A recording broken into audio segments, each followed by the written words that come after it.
I love St. Paul. St. Paul, man, that's like he's just a special saint. Special. Romans 12:4-5.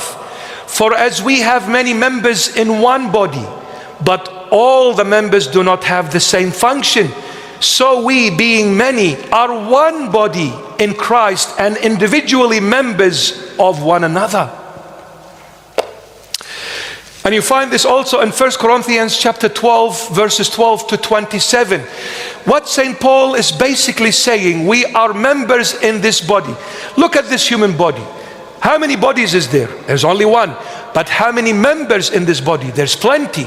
An example, fingernail is a member. A finger is a member. The heart is the member. The lungs, the member. Kidneys, member. Blood, member. Veins, member. Legs, feet, head, ears, eyes, nose, mouth, all are members.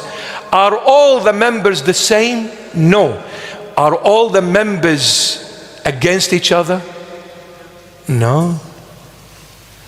The moment any member in this body goes against the others, the body collapses. Imagine if the legs say, I'm not going to walk anymore. Imagine if the ear says, I'm not going to hear anymore. Imagine if the eye says, I'm not going to see anymore. Imagine if the nose says, I'm not going to smell anymore. Imagine the mouth says, I'm not going to eat anymore. What are you going to do? Do you realize, even though the members are all different, but they are living as brethren together in unity? For the body to function thoroughly, properly, healthy, all members must unite and live together. And no one member is better than the other. Because St. Paul, read that in 1 Corinthians chapter 12, read it tonight, and see, he goes on and says, if the eye says, I don't need the ear, what will the eye do without hearing? No matter how beautiful the eye is, you've gone and done some lasers and you made it greenish, bluish, I don't care whatever color you gave it. But without the ear, people will start calling you. The eye can't hear, the ear hears. If you don't hear their calling, no matter how beautiful the eye, you are in deep trouble. So don't say to your ear, you're my enemy.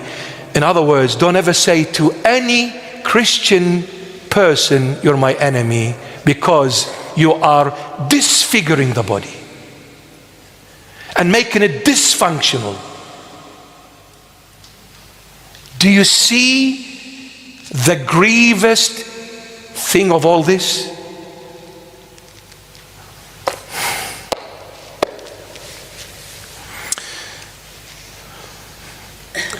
There should never be any quarrel between the members in the body of Christ.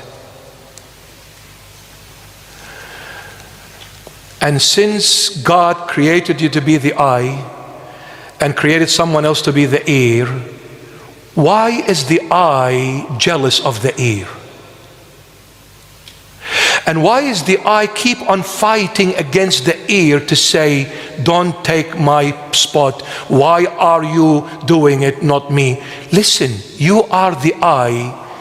The ear will never be the eye, and the eye will never be the ear. Stop fighting over things that were never yours. But you see, the enemy comes in and plants the tear of jealousy. And he keeps on going to the eye and says, watch out, for the ear is trying to take your place. But hang on, the ear is the ear. It's never going to be the eye. What am I worried about? What God has gifted you with, my son, has not gifted another child. But what God has gifted that son has not gifted you. Stop fighting. Because even if you fight, neither you will be able to take what God has given them, nor will they be able to take what God has given you. What God gives, God is the one who takes. There is no need to fight. There is no need to be jealous. There is no need to be envious. There is no need to say, oh, I wanted to be as beautiful as that girl, so I'm going to go to Istanbul and have a facelift. My daughter, you are beautiful as you are, the way God made you. Do not change what God has already given you. Because you are you. You are never that person. Don't ever try to be someone else that God never intended for you to be. And if you try to do that, you will end up in absolute self-destruction. Absolute self-destruction. Thank God for the looks you have, and see how God is going to bless you more and more and more. And He's going to give you the most handsome man in the world, and the most beautiful girl will marry the ugliest man in the world. When you are content, when you are happy with what you have, God will take you to horizons you would never ever have been able to dream of. Trust me of what I'm saying. Trust me. Thank God for who you are and for what you are. But above all, thank God that He made me one in Him through Christ Jesus our Lord and God. So next time you come to church and attend the Holy Mass service, not only the Holy Mass, but more so the Holy Mass, say, Lord, help me to have in my heart nothing but love for everyone. Lord, help me to have in my thoughts nothing but all goodness for everyone.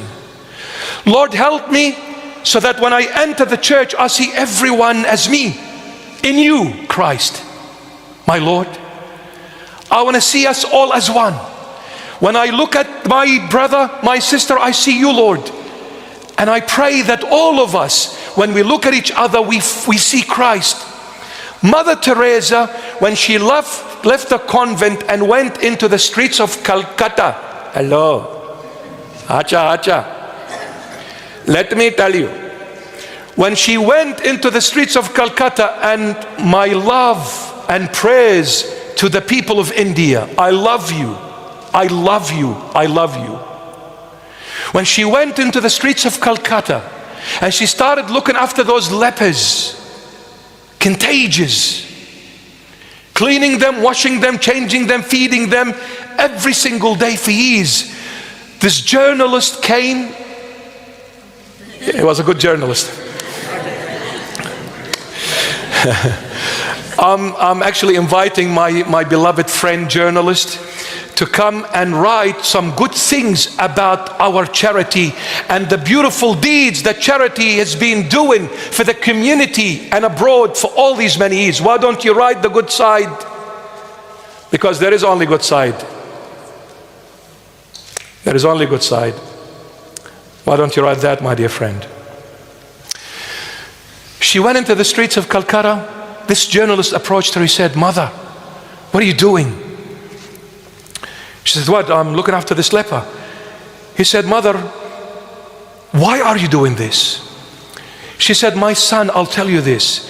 If I give you $1 million and I ask you to look after this leper for 1 hour, you will not do it. You'll be afraid to touch him. For $1 million for 1 hour only.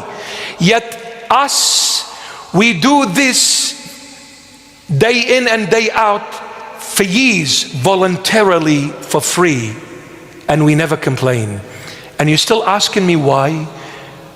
Don't you know why? He said, Mother, if I knew, I wouldn't have asked.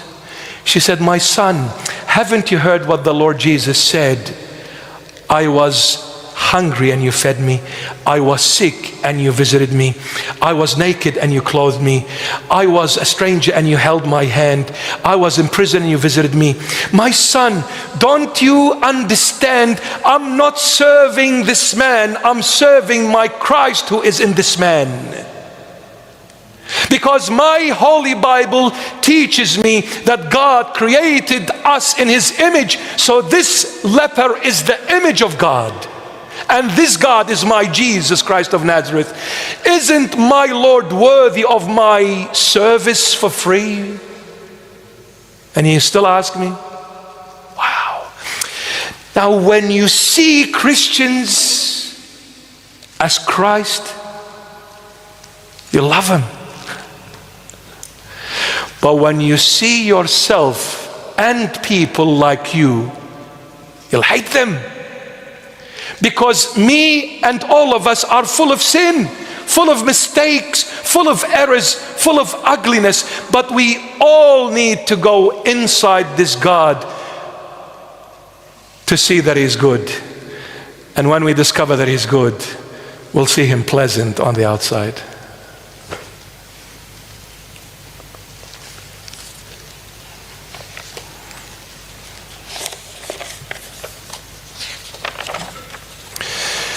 Behold, how good and how pleasant it is for brethren to dwell together in unity. Amen. Amen. We shall continue this topic hopefully next week, and we'll address the other two verses, God willing, next week, if the Lord permits. Let's hear from Nora once again, my beloved Nora. Let's hear another hymn with her beautiful voice.